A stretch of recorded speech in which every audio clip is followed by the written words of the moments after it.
Salut, c'est Corentin, j'espère que tu vas bien et que tu as la forme. On se retrouve pour une nouvelle vidéo et aujourd'hui on va aborder le sujet de comment arriver à déstresser quand on est étudiant, quand on est aux études, comment arriver à ne plus stresser ou au moins à faire diminuer le stress et à relativiser. Alors pourquoi est-ce que je fais cette vidéo? Eh bien je t'avoue que c'est pour une raison un petit peu personnelle qui est tout simplement qu'en fait il y a de ça 2 semaines j'ai changé, je suis passé de la haute école à l'université. Donc si tu suis un peu la chaîne, tu sais que je suis rentré aux études supérieures et à la base j'avais opté pour ce qu'on appelle la haute école ici en Belgique.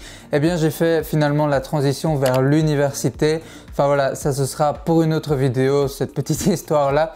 Et du coup ici c'est vrai que l'unif c'est un autre monde quand même, il y a beaucoup plus de matière, la matière est plus compliquée, etc. Et c'est vrai que du coup je stresse un petit peu de peut-être ne pas arriver à bien gérer à la fois le sport, les vidéos et l'unif. Et voilà, mais bon, on verra bien aux examens de janvier. Mais du coup tout ça, ça cause un petit peu de stress. Et comme en général, ce qui cause du stress à un étudiant a beaucoup de chances de causer aussi du stress à pas mal d'autres étudiants, je me suis dit que ce serait bien d'en faire une vidéo. Et en plus, en général, ça me fait du bien de partager un petit peu mes tracas, mes petits stress comme ça en vidéo, ça va avec la communauté, ça fait un petit peu un effet psychologue comme ça. Donc bon, si je peux déstresser et en même temps t'aider à toi aussi déstresser à ton tour, c'est tout bénef. Juste un petit disclaimer avant de rentrer dans le cœur du sujet de la vidéo. Je ne suis ni psychiatre, ni psychologue, ni conseiller d'orientation, ni coach en bien-être ou quoi que ce soit. Je suis juste un étudiant qui a envie de partager ses méthodes qui l'aident à déstresser et relativiser afin que toi aussi, de ton côté, tu puisses déstresser et relativiser. Maintenant que cela est dit, on peut passer à la vidéo.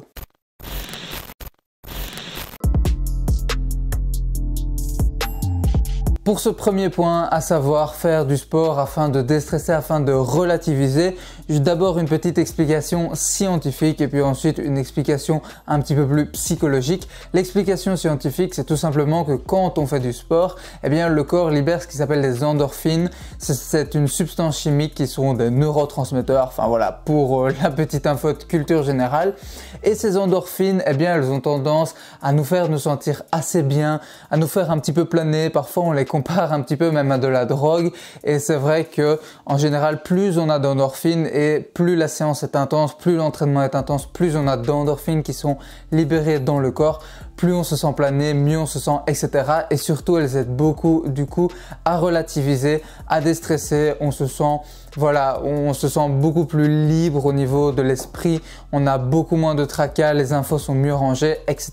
Maintenant passons aux explications un petit peu plus psychologiques et la première c'est tout simplement que lorsque je vais faire une séance de sport, lorsque je vais faire un de mes entraînements, je ne pense vraiment plus aux cours, c'est une coupure totale avec les cours, avec l'unif, etc.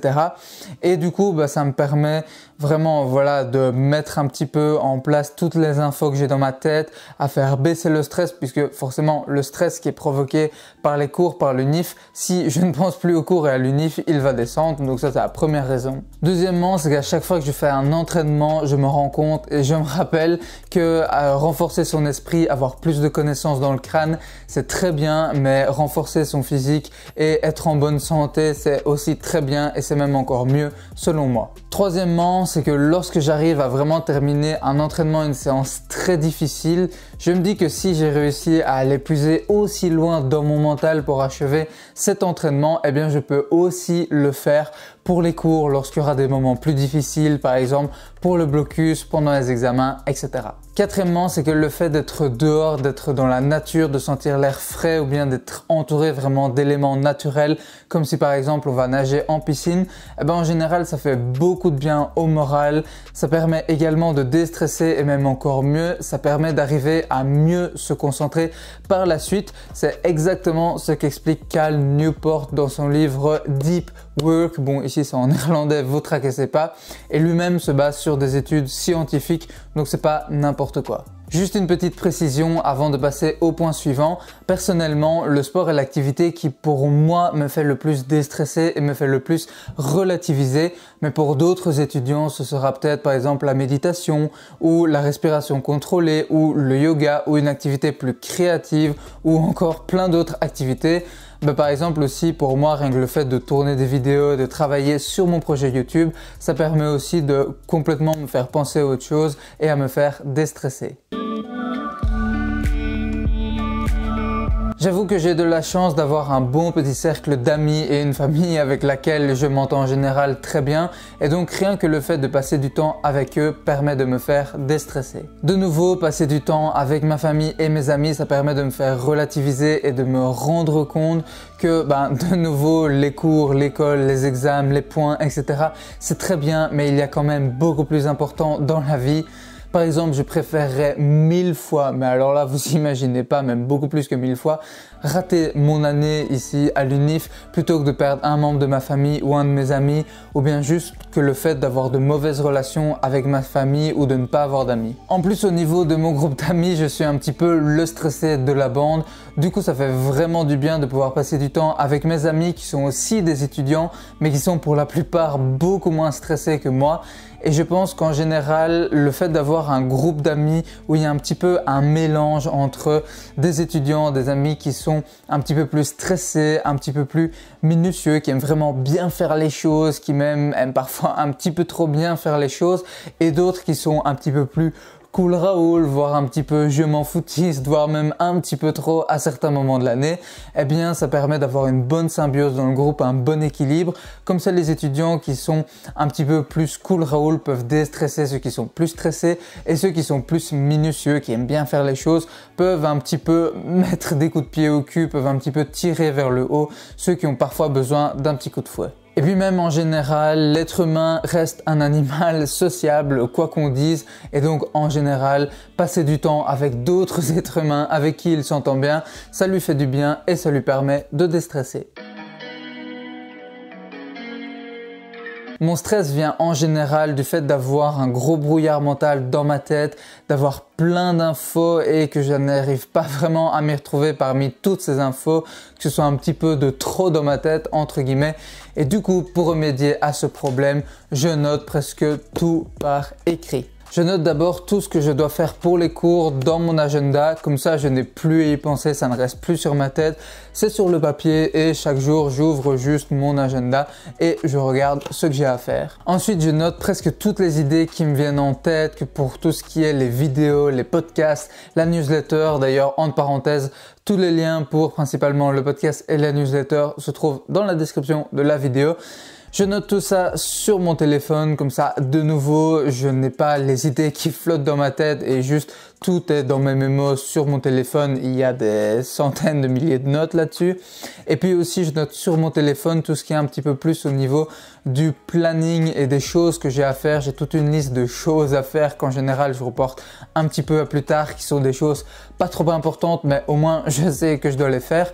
Et puis aussi très important, ça par contre, chaque soir je fais une liste sur mon téléphone des choses que je dois faire le lendemain dans l'ordre dans lesquels je dois les faire et même si possible les heures auxquelles je les ferai, les moments de la journée auxquels je les ferai. Comme ça de nouveau ça ne reste pas dans ma tête.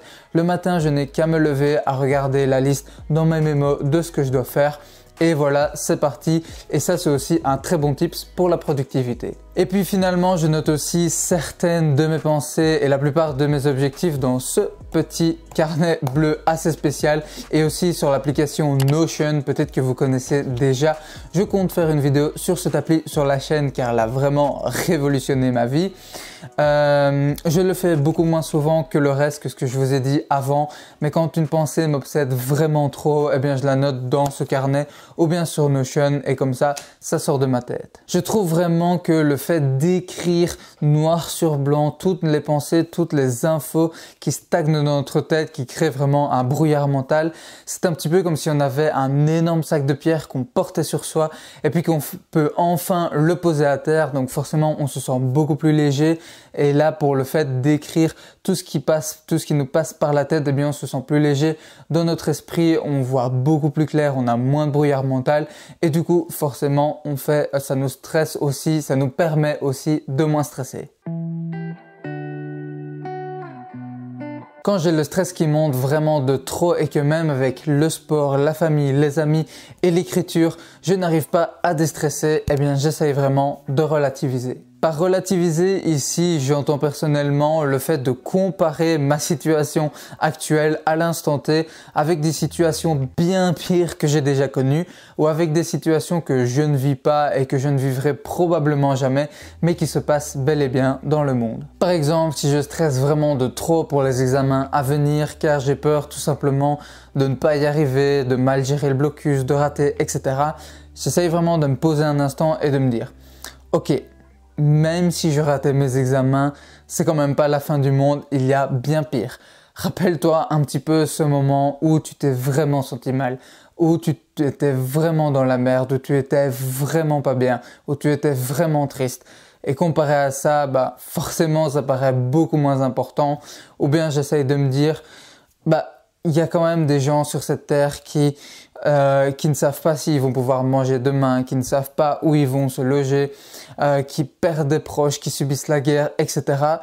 Donc voilà, même si je ratais, même si tu ratais tes examens, si tu ratais une année ou deux, c'est pas la fin du monde, il y a quand même bien pire dans le monde. Ça peut paraître peut-être légèrement déprimant, mais au moins ça me permet de me rendre compte que comparé à toutes ces situations-là, je n'ai aucun vrai problème et donc je n'ai aucune raison valable de stresser. Même si ça se passe mal pour les examens, même si ça se passe mal pour l'année, eh bien j'aurai probablement toujours à manger, j'aurai probablement toujours un toit sur ma tête, je serai probablement toujours au chaud, j'aurai probablement toujours ma famille et mes amis et je ne serai toujours probablement pas en danger de mort. Donc pas de quoi trop stresser. Mais attention, ça, le fait de relativiser, il faut se le dire juste quand on est stressé et qu'on a envie de se calmer, qu'on aimerait se calmer, mais pas quand on a juste pas envie de se mettre au boulot et qu'on a juste envie de procrastiner, car alors là ça peut devenir dangereux puisque on va commencer à procrastiner, à ne pas passer à l'action et du coup là ça peut, si c'est répété trop souvent, avoir des conséquences un petit peu plus graves. Quand je serai sur mon lit de mort, qu'est-ce qui aura eu vraiment de l'importance pour moi? Quand aucune des stratégies que je t'ai expliquées dans cette vidéo n'a réussi à me faire déstresser ou que je suis encore pas mal stressé, je me pose cette question, donc à savoir, quand je serai sur mon lit de mort, qu'est-ce qui aura eu vraiment de l'importance pour moi? Car je sais qu'à tous les coups, elle va me permettre de me reconcentrer sur l'essentiel. Déjà maintenant, rien qu'à 18 ans, les choses dont je suis le plus fier, les choses qui ont le plus résonné en moi et dont je me souviens le mieux, ce sont en général des choses qui sont liées à mes relations sociales, des expériences un petit peu plus qui touchent à mes relations sociales, que ce soit avec ma famille ou mes amis, ou bien au sport, comme par exemple la première fois où je suis passé sous les 40 minutes aux 10 km en course à pied, ou bien à YouTube et à tout ce qui tourne autour, comme quand j'ai vendu ma première formation, quand j'ai reçu des commentaires particulièrement touchants sous les vidéos, ou bien encore des super moments que j'ai passés, des beaux voyages que j'ai faits, etc.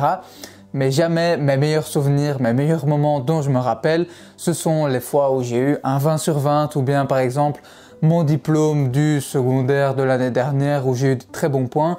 J'en suis très content et voilà, je suis content de l'avoir fait, de l'avoir réussi, mais ce ne sont pas mes meilleurs souvenirs, ce ne sont pas les choses dont je me rappelle le plus et qui provoquent en moi le plus d'émotions. Et puisque j'ai bien plus de projets pour ma vie que juste le fait de bien réussir mes études, je suis quasiment certain que lorsque je vivrai mes derniers jours, les choses les plus importantes dont je me rappellerai, ce ne sera probablement pas la matière que j'ai étudiée, les examens que j'ai passés et les notes que j'ai eues en cours. Et c'est bien aussi évidemment valable dans l'autre sens pour le négatif. Oui, il y a des événements négatifs que j'ai vécus qui sont bien plus ancrés dans ma mémoire, qui m'ont bien plus marqué, qui m'ont bien plus fait de mal que le fait d'avoir de temps en temps un échec à l'école ou un examen, ou bien le fait d'avoir dû étudier plein de matières que j'aimais pas, d'avoir eu à un moment donné une grosse charge de travail pour les cours ou quoi que ce soit. Donc finalement, me poser cette question me permet de nouveau de me faire prendre conscience, de me faire rendre compte qu'il y a bien plus important que les études dans la vie et que même s'il y a des moments qui vont me stresser, qui vont probablement m'apporter un petit peu de stress, où ce sera plus difficile, où ce sera moins agréable, eh bien ça ne mérite clairement pas tout mon stress et une dose vraiment démesurée de stress. Ça ne sert à rien d'en faire tout un plat. Donc le mot de la fin, j'espère qu'au travers de cette vidéo, j'aurai vraiment réussi à te faire prendre conscience qu'il y a bien plus important dans la vie que les études et donc que ça ne sert à rien de leur apporter vraiment une dose de stress phénoménale et démesurée et même juste tout simplement de stresser pour les études. Et j'aimerais quand même préciser que dans cette vidéo, j'ai bien insisté sur le mot essayer de déstresser, essayer de moins stresser, car je sais que c'est plus facile à dire qu'à faire, mais bon, comme avec tout, avec un peu de volonté et d'effort, normalement, ça va le faire. Cependant, si tu es tellement stressé à propos de tes études que ça en devient infernal au quotidien, que ça te handicape et que ça en devient presque une maladie, alors là, je te conseille vraiment d'aller voir un spécialiste, d'aller voir un psychologue, un psychiatre ou un médecin qui, lui, pourra vraiment t'aider et te guider et te prendre en charge à ce niveau d'un point de vue médical. Car comme la plupart des maladies, ça se soigne. Donc si tu es confronté à ce problème, ne prends pas ça à la légère, ça se soigne. Ne reste pas dans ton coin, ne reste pas tout seul, toute seule et va vers les bonnes personnes pour arriver à t'en sortir. Merci beaucoup pour ton attention, j'espère que cette vidéo t'aura plu et qu'elle t'aura été utile. Si c'est le cas, n'oublie pas de lâcher comme d'habitude un petit pouce en l'air pour soutenir la vidéo ainsi que de t'abonner et d'activer la petite cloche pour ne rater aucune vidéo de la chaîne. Il y en a une chaque semaine le dimanche soir, donc voilà, pour ne pas rater les petites vidéos croustillantes de Corentin Thibault, abonne-toi et active les notifications. N'hésite pas non plus à commenter sous la vidéo ce que tu en as pensé et comme d'habitude à me dire si tu as des suggestions de vidéos, des sujets que tu aimerais que je traite en vidéo, etc. Ça me ferait énormément plaisir pour pouvoir faire évoluer la chaîne d'une manière qui te ferait plaisir à toi et à moi. Je te dis bon courage dans ta vie perso, dans tes projets perso et dans tes études. Ne stresse pas trop et ça devrait aller. On se retrouve dans la prochaine vidéo ou dans la newsletter ou dans le podcast. Merci beaucoup pour ton attention. C'était Corentin. Allez, ciao! I have a dream, that's all I need. I'll make it happen with some work and belief. Know what I want, so I'll take it on. I'll make mistakes, but mistakes make you strong. Let's break it down for a minute.